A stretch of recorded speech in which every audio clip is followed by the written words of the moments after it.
Good afternoon. My name is Sakina Moore, Program Director of the Monuments Toolkit project at World Heritage USA. And on behalf of World Heritage USA and ICOMOS USA, I wanted to welcome you to the 2025 Monuments Toolkit Summer Webinar Series. This series is designed to be more than just lectures. It's meant to be a space for real-time dynamic conversations about the evolving monuments landscape. And these conversations matter. They're not just important to historians or historic preservation professionals, but to all of us who care about how memory lives in the public space. And on that note, I wanted to share a poll just to see where everybody is coming from and why they're interested in this webinar. And if you can complete it, I'll be able to share the results with you. And again, this is an interactive process, so we can get to learn more about each other. So today's session is brought to you by World Heritage USA, the supporting organization of the U.S. National Committee of the International Council of Monuments and Sites, also known as ICOMOS USA. Since 1964, ICOMOS has worked globally to promote the conservation of cultural and natural heritage and to connect people through advocacy, education, and the international exchange of expertise and ideas. In 1972, ICOMOS was officially recognized as one of the 3 formal advising bodies to the UNESCO World Heritage Committee. And specifically, ICOMOS is the scientific and professional advisor on all cultural heritage nominations to the World Heritage List, helping us to ensure that sites are recognized, protected, and celebrated for their global significance. This includes landmarks like the Pyramids of Giza, cultural landscapes like the Pyramids of Chichen Itza in Mexico, and the rice terraces of the Philippine Cordilleras, and Timbuktu in Mali. And also, yes, sites of painful and complex histories that demand thoughtful stewardship. At World Heritage USA, we host regular webinars on a wide range of topics related to the cultural resources, and I want to clarify what we mean by that. Cultural resources aren't just historic buildings, they're places that carry meaning for individuals and for communities and for humanity. And these include natural wonders like the Grand Canyon here in the United States or the Blue Mountains in Australia, architectural and engineering feats like Machu Picchu, and Petra in Jordan, and sites with layered histories, memory, and identity, sometimes difficult and sometimes contested. These places are included on the World Heritage List because they meet strict criteria for outstanding universal value, for cultural and historical importance, or for their role in telling the story that we all share. But it's not just about global recognition. We believe in advocating for these places, not just as treasures of the past, but as living, evolving spaces that continue to shape our future. And that means we look at resilience, about how sites withstand threats from climate change and disaster, fair representation, who is included and who is excluded in our histories, and memory, and how we remember, reframe, and reclaim the public narratives that we inherited. There are questions of power, identity, and belonging, and they're more urgent than ever. So our webinar is designed not just for professionals in the field, but they're also for emerging professionals and students who are building their paths in public history and architecture, design and preservation. Also, historians, history enthusiasts, and community members, and anyone who wants to understand how history shows up in the spaces around us. These sessions are about access to knowledge, access to ideas, and access to community, in which we are so glad that you are a part of this today.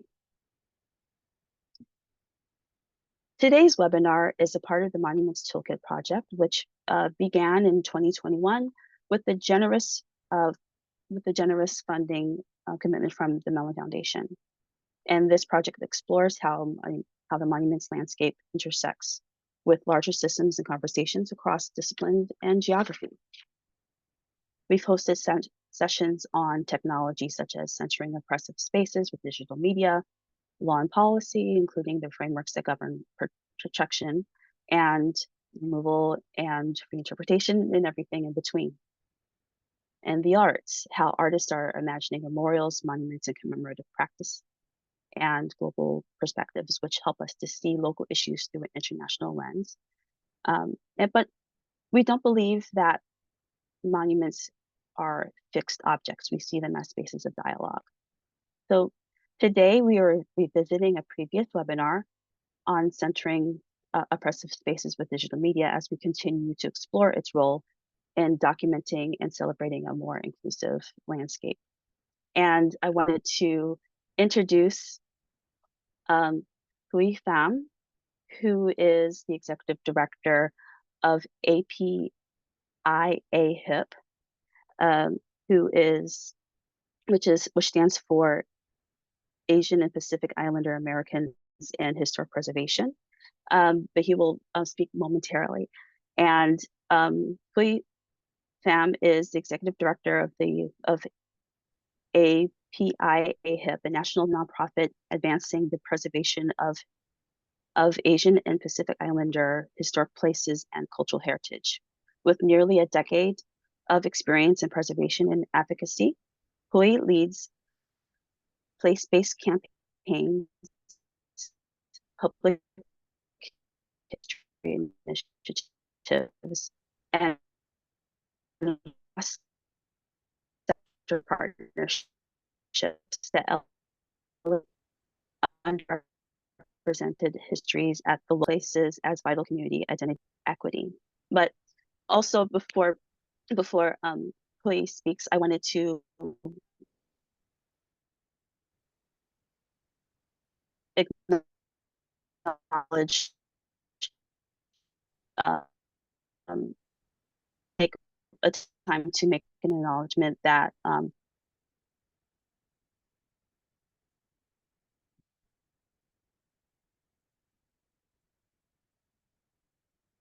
Oh, looks like there's internet issues. so I just really wanted to thank you for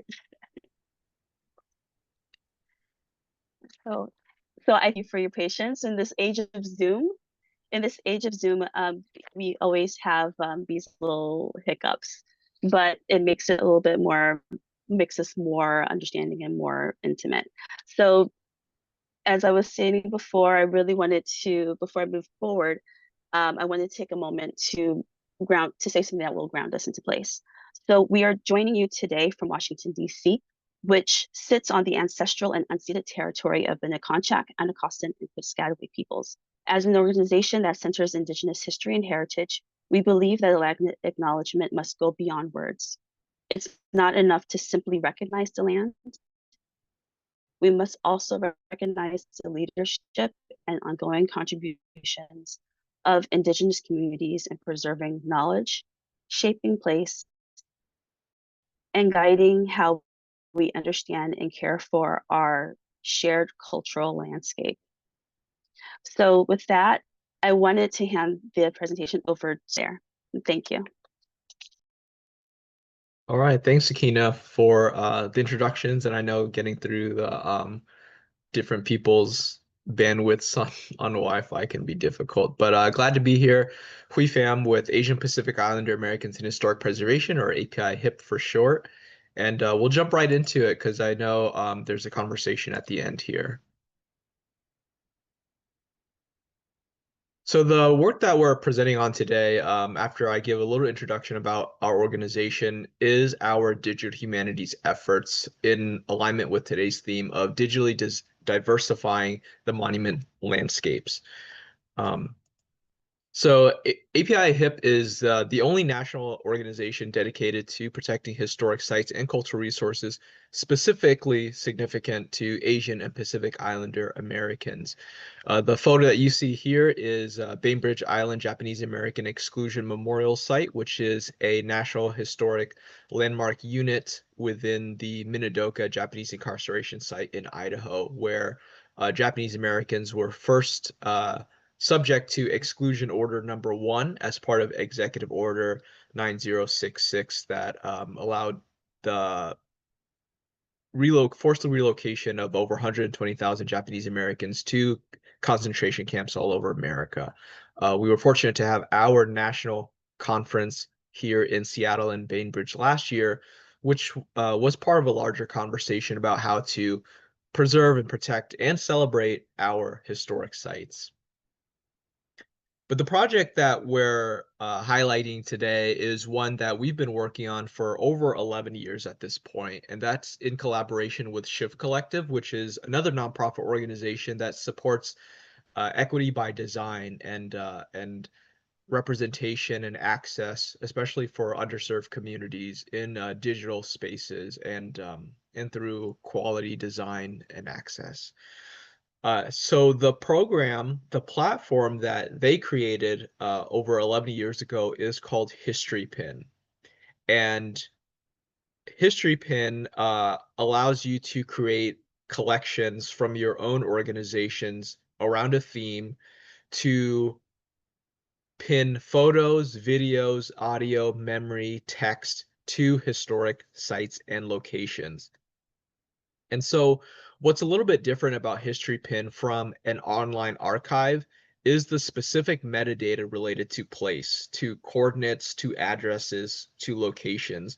Whereas, a typical archive or library, or even, say, Library of Congress's digital repository, you might see some historic photos and materials and really important metadata, uh, but it isn't necessarily tied to a place or a map. And that's what's a little bit different about the work that we've been partnering with Shift Collective over a decade for, is thinking about place-based archives.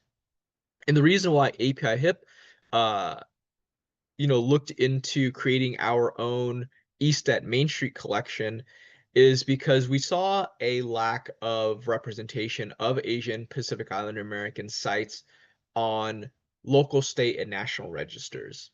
And so for the National Register of Historic Places today, that the National Park Service and state historic preservation offices manage and facilitate, there are over 100,000 historic sites listed. So you're thinking of things as obvious as Independence Hall or the Liberty Bell, to more contemporary places like the last remaining Chinese restaurant in Montana, right? And so of the 100,000 listed on the National Register, less than 1% are associated with Asian and Pacific Islander American communities. Last time we counted, it was a little over 800. And this figure is specifically to sites that say it is related to Asian Pacific Island American history. But an effort that we also see is amending some of the existing historic designations to include it. So it's not necessarily adding new places that people, relatively haven't heard about or didn't know about, but also seeing the sites that we already know and saying, hey, there's actually even though this site might be recognized for Gothic architecture, it actually also housed a Japanese American nursing school at some point. And so incorporating that into existing nominations is another way that we can begin to recognize our undertold stories and our underrepresented historic places to some of these more formal recognitions. And so here at the bottom of the screen, you see a preview of what the HistoryPin platform looks like. On one side, it's a map that you can zoom in and see what's around you or the places and cities that you care about. And on the right-hand side are the assets, the photos, the text, the videos, the oral histories that are found when you zoom in or when you look up a place, a theme, a tag, or a specific collection.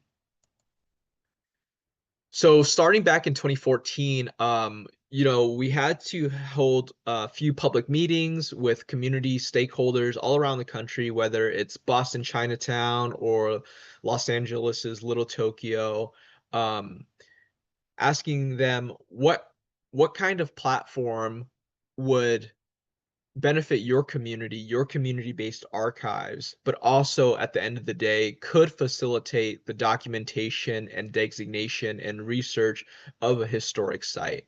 And so we wanted to create a platform with Shift Collective that, wasn't a high barrier entry, wasn't another version of the kind of complex National Register nomination form, but in an online format, right? Like there were different barriers to address, and to make it more approachable, so that you know the anecdote of the box of photographs in your grandmother's closet that she passed down onto you can be archived and useful as much as a more academic, scholarly research setting by utilizing historic newspaper articles that you would inform your thesis or dissertation with, right? Like bridging the gap between those two ends of archiving and documenting the places and the stories that matter to you and your community.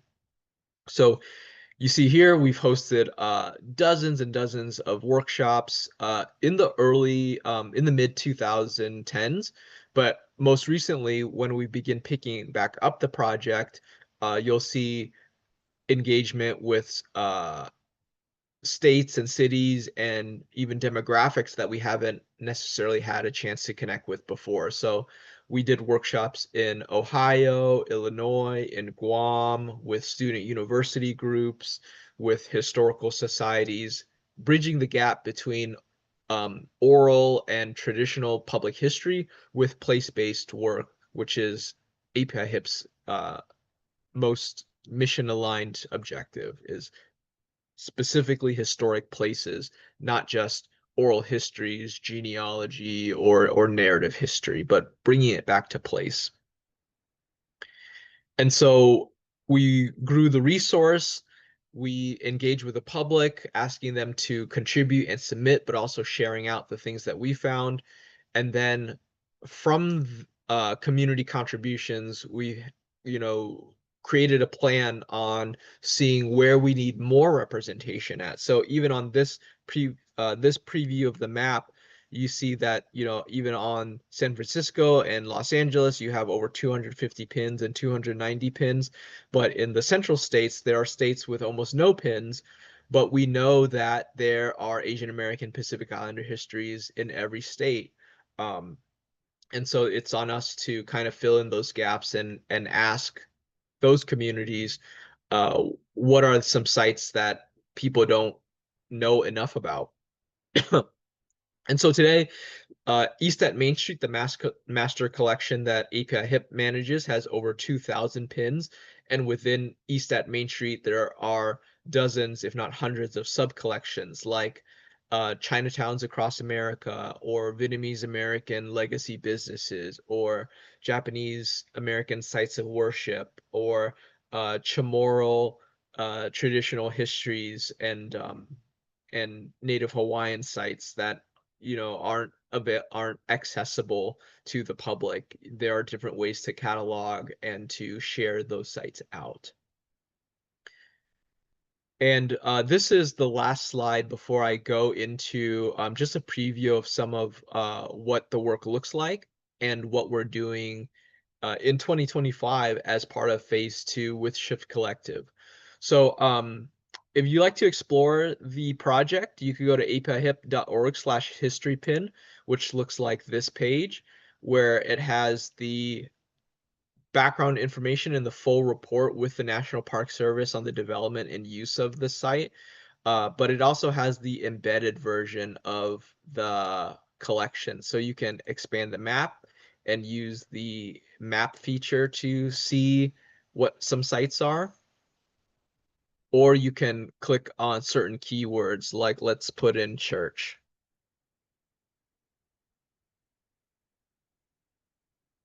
And we'll zoom out and you'll see where churches have been tagged, and maybe part of a collection of Asian American or specific ethnic sites of worship, for example. You could put in military, you could put in food, you could put in restaurants, businesses, and the quality of the information is based on if the tags were adequately uh, inputted, just like how we think about SEO or search engine optimization for website queries. And just some more photos and some more reports and kind of the scholarly reporting of the results of the project. Here's the full website, which is just historypin.org/east at Main Street. One thing I do want to highlight is that we do have a 6-minute video that shows how anyone can contribute to HistoryPin. And it's a very quick tutorial about the step-by-step process of putting your files in an organized and neat place, maybe having an Excel sheet of metadata on the side so that you can begin uploading your collections. One thing that I want to mention for now is even right now we are in the middle of a summer History Pin Institute cohort as we try to work with Shift Collective in implementing decentralized storage, which means that community-based archives can rely on a network between API HIP, Shift Collective, and another partner organization, Menudos, to hold and maintain copies and secured versions of their data rather than uploading it to, say, Dropbox or OneDrive or Google Drive that might be subject to, um, you know, AI implementation or utilizing your materials without copywriting or citing your sources. This is kind of a step 2 layer to HistoryPin where we're thinking about data sovereignty as part of the community-based archives discourse. And so you might hear some more about that towards the end of the year because we are in a pilot phase for that.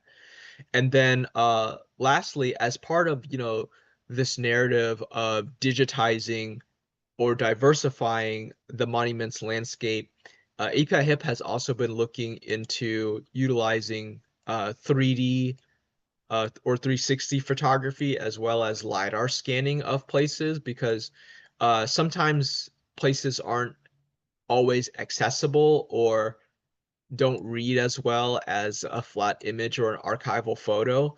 And so we've been experimenting with different levels of equipment trying to capture some 3D spaces, whether we implement this as part of HistoryPin. Right now, HistoryPin, the platform, does not accept 360 photo files the same way like a Google Street View or Google Maps engine does. But maybe we're able to incorporate that in the future. And so right now we're just using a third-party software to host some of the photos that we've taken, 360 photos that we've taken that we might, create a separate repository for.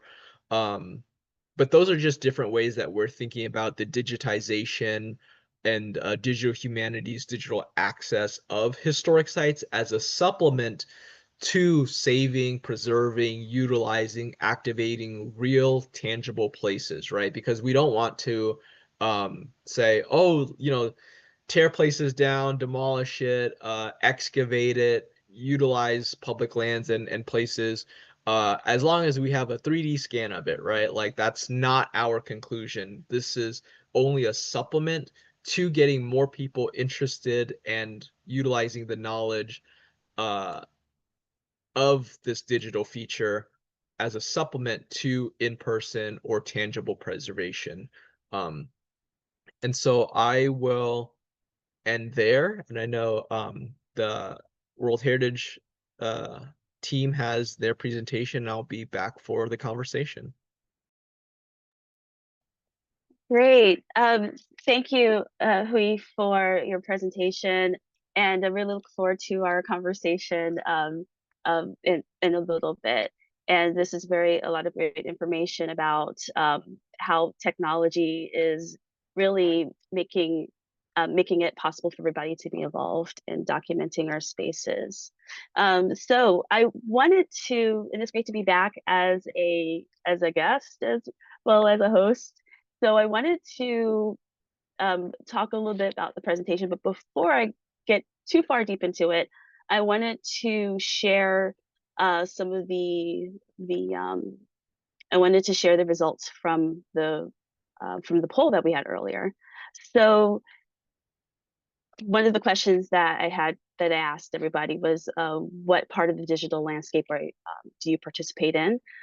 Most of you, 43%, are participate in social media, also in web development, and many people have a willingness to learn about it. And I think that there are so many aspects of the digital landscape that we can possibly be involved in. Um, One of the things I think that everybody is also interested in learning, at 57%, is learning about another aspect of historic preservation. And this is something that us as preservationists, cultural heritage professionals do not really look at. We don't normally look at technology, but we are here and something that we're definitely that these conversations that we're looking into. Overwhelming amount of us today are in North America, and then also in South America. So I think that this is a very, very interesting and robust conversation that we're having, all these different dimensions about how we are, all the ties that we have together to look at about how mapping and digitally mapping along the monuments landscape can help frame these conversations. Most people, at well, it's about an even split. Uh, that sometimes you do visit digital monuments, or you have never done that before, and most people, and it's kind of spread out across the board between not using technology to interact with digital monuments, to using your cell phone, the tablet, or the technology that's provided by the venue. So I think that all of these are very interesting ways to really think about how, even going forward, about how we are utilizing technology to interact with our historic landscapes. I do see that there are some questions from the group, but we will also answer your questions towards the end. And so while I get the presentation set up, the presentation that I'll share with you today, we will um, talk about, again, just a greater discussion about technology and digitally mapping the monuments landscape, but then also give you a little bit of a sneak peek of the of the monuments toolkit project.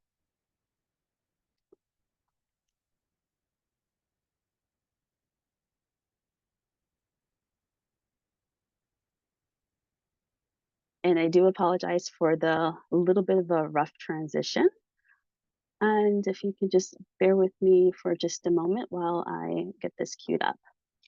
Okay, great. So again, it's great to be here again as also a guest as well as a host. So again, my name is Sakina Moore, and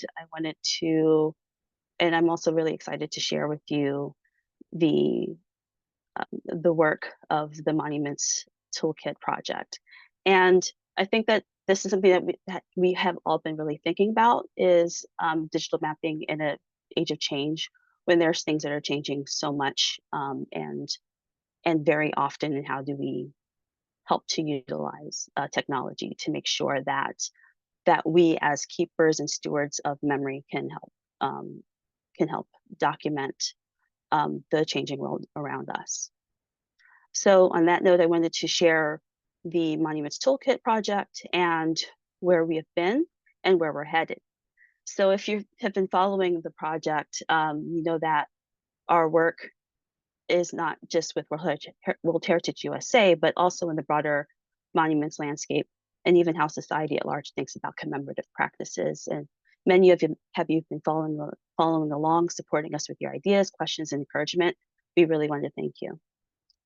So The idea behind the toolkit is simple. It's to create a resource where communities can come together to share how they're shaping and reshaping the meaning and relevance of monuments in real time. And this includes the digital space. And these monuments aren't just fixed objects carved from stone or metal, they are touch points for memory, history, and debate. And they tell stories that change as our understanding deepens.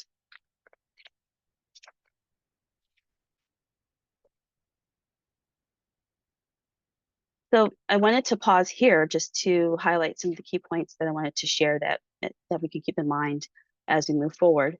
The availability of digital media today means information that's more accessible than ever, a tremendous asset for communities and scholars alike. And it also empowers um, local voices, especially those from underrepresented communities, by letting them contribute directly to reshaping historical narratives that have in the past excluded them. And it opens up a continued opportunities for real-time collaboration, collaborative conversations that foster ongoing, evolving dialogues that are not just static, one-off debates, but dynamic exchanges that grow with change. And these points really set the stage for why the Monuments Toolkit is both project is both timely and essential. And as I mentioned before, that during this talk, I will talk about a specific resource, digital resource, which is the Monuments Toolkit app. And I wanted to express deep gratitude to the Monuments Lab and Contested Histories Initiative because they laid the groundwork for much of the work that we're doing today. And building upon their, we hope to build upon the shared data that is in this monuments landscape. So when we first envisioned the Monuments Toolkit, we were responding to a clear shift, one that was unfolding in real time all around us. Across cities, countries, people began examining the purpose of monuments. Who do they honor? What stories do they emit? And perhaps most crucially, do they still belong in our shared public spaces? And this has been a powerful ongoing conversation filled with energy, emotion, and complexity. And quite often, one of the terms that we always toss around is the monuments landscape. And I wanted to take a time briefly to define it. It's the greater discourse around how we physically commemorate people and events, including controversies and celebrations, but it also includes formal markers like monuments and plaques and informal ways that communities remember and make meaning of their environment. Early on in the process, we realized that digital media would be really critical in this landscape, and a tool that a platform shapes what gets remembered, what gets challenged, and what new stories surface. So think about it. A single tweet can spark a viral conversation about a controversial monument. TikTok videos give voice to younger generations, live stream protest captures, moments of activism in real time, and online archives preserved materials that might have otherwise been lost. And today I wanted to share the Monuments Toolkit project and how it intersects with this shift, how technology and community storytelling are working hand in hand to transform public history in ways that we couldn't have imagined a decade ago. So how did we get here? What's the backstory of the Monuments Toolkit project? And I know that many of you may have, this is your first time interacting with, with, with the project at here. So our project was born in 2021, and it was during a pivotal moment of global reckoning. The murder of George Floyd in 2020, which this year marks the 5th anniversary, sparked powerful calls for racial justice that followed worldwide, and it opened a door for long overdue conversations about who we honor in public spaces and why. And also, subsequently, the Mellon Foundation, and as a result of this, the Mellon Foundation launched the Monuments Project, in which they pledged $250 million, which has since increased over a period of time to revisit problematic monuments and foreground stories that have been left untold or underrepresented. So this initiative aligns with the much broader efforts to reshape historical narratives by enabling communities to revisit, question, and ultimately altering the physical markers of history if they decide to do so. In our conversations with a wide variety of stakeholders, which included elected officials, local historians, community leaders, there was a clear and heartfelt desire to connect with other communities to see how they're addressing the monuments landscape. And these things definitely did connect and supersede or transcend local local cities and whatnot. So at World Heritage USA, this aligns deeply with our core mission to promote the conservation of the world's cultural and natural heritage and to build stronger global connections through education, advocacy, and international exchange of ideas and expertise. So we hold fast to that belief that history is not just static, it's shaped by those with the power to tell it and also by those who are often excluded. And we also believe that truth telling is not divisive, it's necessary. The past simply doesn't disappear. It lives with us in our landscapes, institutions, and the narratives that we carry forward. So I wanted to take a chance to take this time to also zoom out to give a greater context to why we're here today and to understand the role of digital mapping and the Monuments Toolkit app, as well as other definitely these other different efforts, just to really frame the conversation. So in the past, preservation and historical research often meant long trips to physical archives, sifting through dusty records, architectural drawings, and as a historic preservation, as a former student of historic preservation, I can commiserate along with many people who are also were in that space of having to go to making long trips to visit dusty archives and to look through architectural drawings and fragile manuscripts. And often, as you all know, access was limited.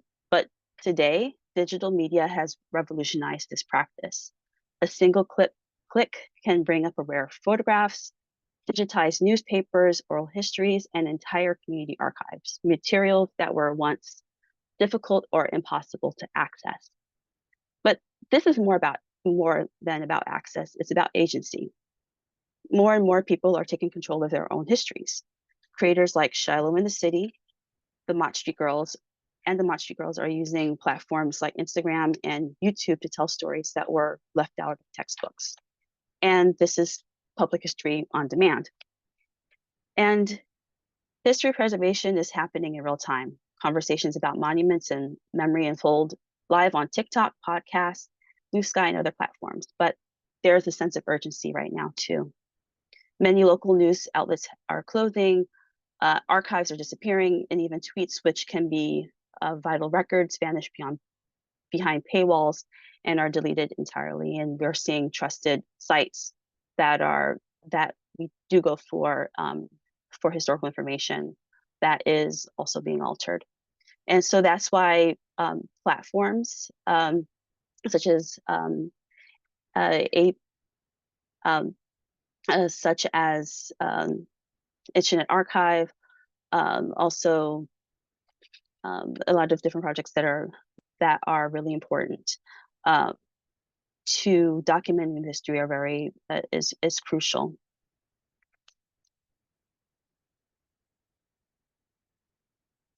So now that things are fully in the present, the digital world that we live in is constantly shifting.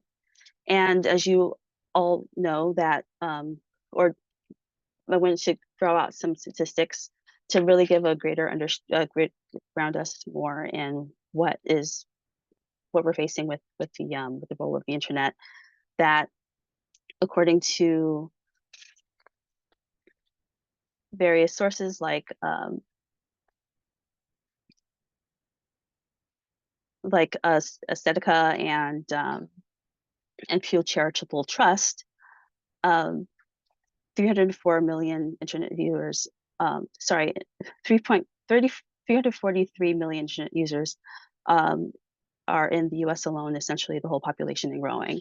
And according to the 2024 Pew Research study, nearly half of Americans now get their news primarily from social media and other digital platforms, a huge jump from just 11% 6 years ago. So we're leaning into that digital shift, actively working to meet people where they are.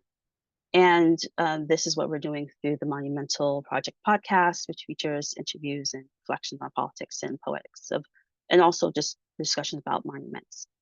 And and as I mentioned before, that with this changing landscape, things are changing minute by minute, and access the to historical information is constantly changing.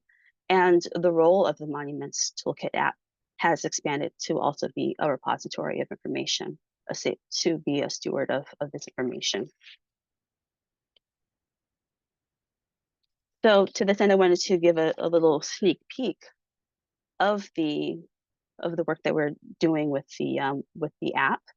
And this is definitely a work in progress. It's not live yet, but I wanted to give you a little bit of a peek of some of the features that we hope to be a offering for the greater discourse to help preserve memory and to again also foster these conversations. So when you open the page, this is this is what you kind of see when you first open the app. So you do have some login information, and then you can also view. You can also have like there's also video technology, um, picture taking technology, so you can upload photos as well to the to the app as well. But one of the things that we're really excited about is that you're not only able to access all these information on real time about particular monuments, webinars, podcasts, and articles, but you're also able to interact directly with specific monuments and search for monument types by name. And so this is a splash screen from the Monuments Toolkit app where you can view, maybe let's say you're interested in looking for Confederate monuments, you type that in and you get to see where the monuments are located. And drilling further in, you get to see what more information about that particular monument. So where there are blog posts, podcasts, webinars that touched upon that topic. Also, one thing that we're really excited about is that you can click on the news article portion of it, and you get to see the conversations that are happening in real time. So it's through a Google capture. It's a Google news alert style feature where you can see types of what types of articles that are being published about that particular monument. So it's location specific. Also, you might be able to capture the information might be able to capture if there is a public meeting that's going to be happening about that monument at some point in time. And one of the things that we always talk about too, that Huy also mentioned, is that the technology, it can also capture information about monuments that are continuously changing and developing that might not be reflected in other databases. And that's why I think that with HistoryPin is very important, because there is that on the ground knowledge of given that information. And we hope to also be a part of that discourse. So I wanted to include these two pictures. They're from Springfield, Illinois. One of them was a mural that was dedicated to Sonia Massey, who was killed in her home, um, um, and um, and there was a monument. She was killed through police violence. Um, and there was a monument that was established for her, a mural that was established for her. And then also there are other monuments that kind of pop up that discuss recent histories in Springfield, Illinois. So I would like to share that as examples of things that may not be reflected in greater databases, that can also be reflected in initiatives like this. So again, the Toolkit app is in process, but I just wanted to share these features with you. So if you're interested, please click on this QR code and you can be notified first when it's available. And again, I just really wanted to thank you again and move on to the Q&A session.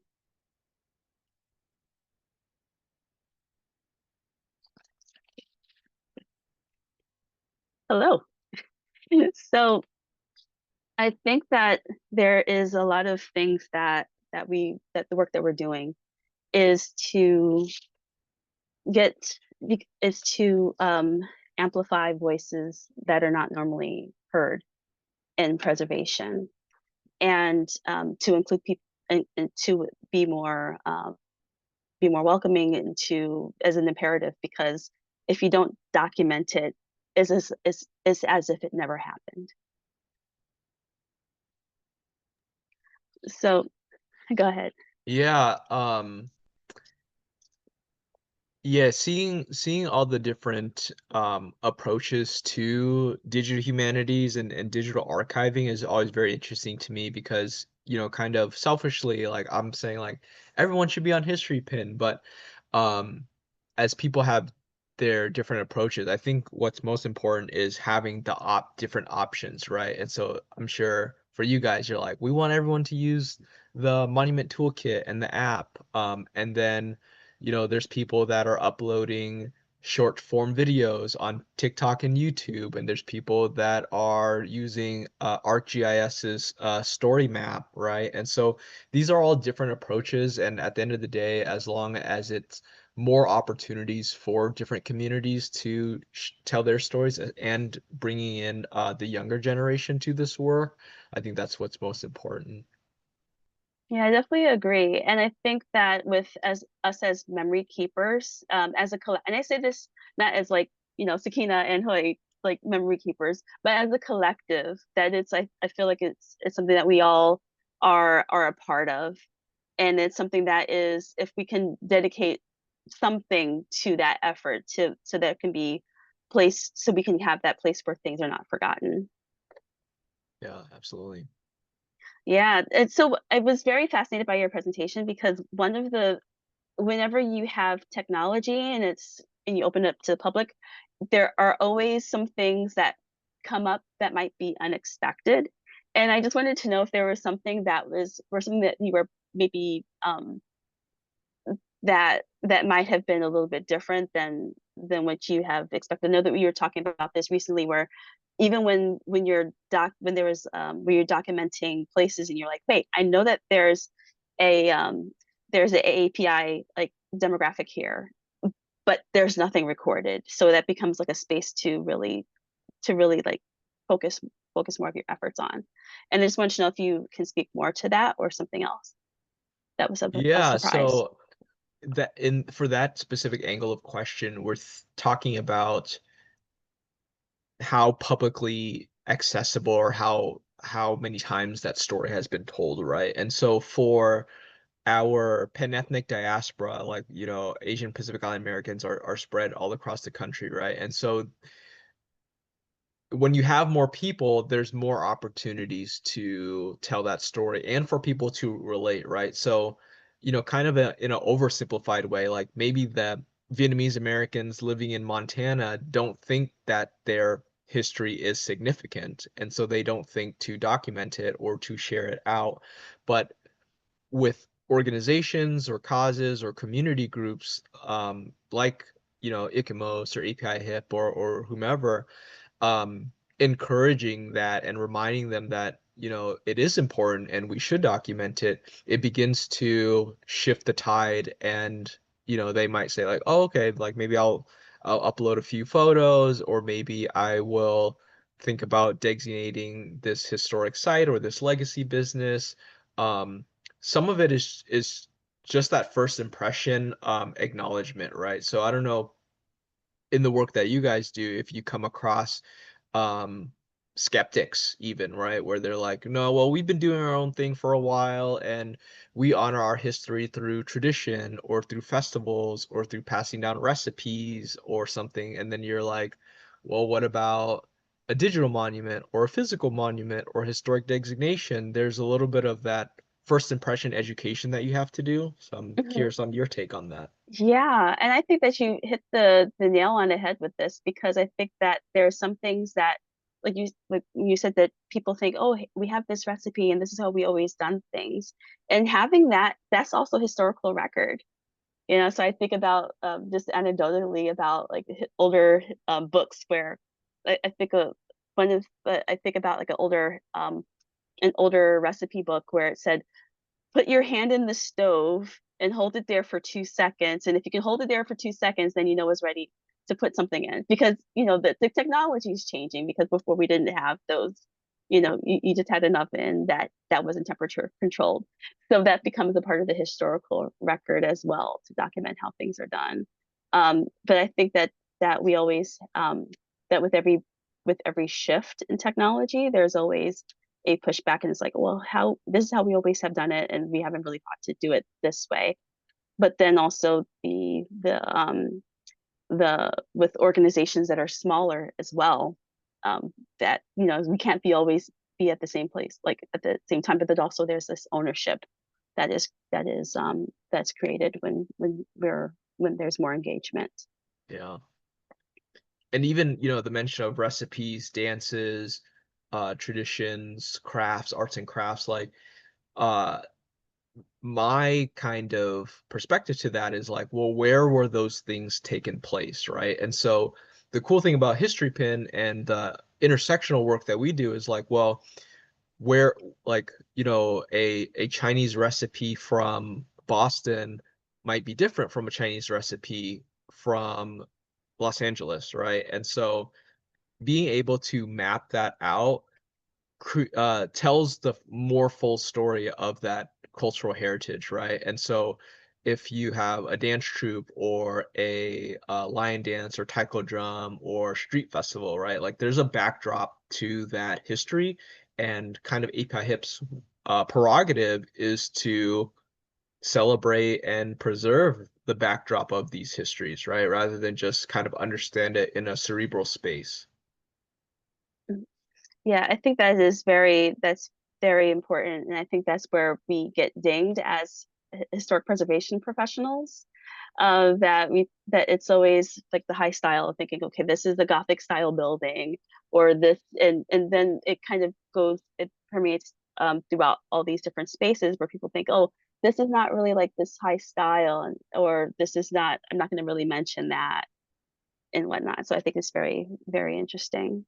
Um, I know that we're kind of coming up to the end of the time that we have together, but I wanted to open up the floor to questions. So definitely feel free to when you navigate down, there should be a option to for Q&A that you can put in the chat. So I do welcome you to do that. Yeah. And I did answer two kind of technical questions that came up in the chat, but I can reiterate them. Mhm. So HistoryPin is a completely free and open platform. You can just create an account with your email address or a Google profile, and you can begin uploading. There's some, safety measures and spam measures and disclaimers on how to use the site most appropriately that you can navigate to. But if you would like more direct support, API HIP is one of them. Obviously, we prioritize Asian and Pacific Islander American histories and historic sites and communities. But if, let's say you're working with LGBTQ history or Latino history or specific sites of Black or African American history, there are hundreds of organizations that are also already on HistoryPin that would love to be connected with you. So, there's different approaches. You can say like, "Hey, are you on HistoryPin? How do I get on into your collection?" Or, um, if you're already working with a group, you can help them get on HistoryPin for the first time. Okay, wonderful. And I think that this is great. It kind of touches upon a question that I also had about advice that we would give other groups that are seeking to digitally map their monuments in history. And so it's these are just I feel like these are our offerings to help make sure that to help engage everyone and make sure that history is being told. So on that note, I really wanted to thank I don't see that there's any questions from the audience, but I really wanted to and I do see a question about contact info. So we can, and so if you're, we will have a follow up to people who have registered. And if you're comfortable with having that information, then we can definitely share that in the follow up. Yeah, certainly. You can find us at apihip.org. Our full contact is there, but you can also email directly to info@apihip.org. Okay, great. So again, I really wanted to thank everyone for coming here today as we talk and continue the conversations about digitally mapping historic preservation and actually digitally mapping the monuments landscape. And thank you for joining us for the first of many of the 2025 um, summer um, the Monuments Toolkit 2025 summer webinar series. Our next conversation is going to be happening on August 22nd, which is on a Friday, at 3 p.m. Eastern Standard Time, and it's going to be about reconciling historic trauma with uh, monuments and sites. So it should be a very great conversation that we're going to be having in about a month. So again, thank you, Huy, for being here today, and it's great to really talk about these spaces that we occupy in ways that we have these great offerings to really include people, to include everyone, and to make sure that everybody's story is being presented and not forgotten. So again, thank you everyone, and have a great weekend. And we'll see you at another event. Uh, and have a great weekend and take care. All right. Thanks for having me. All right. Goodbye.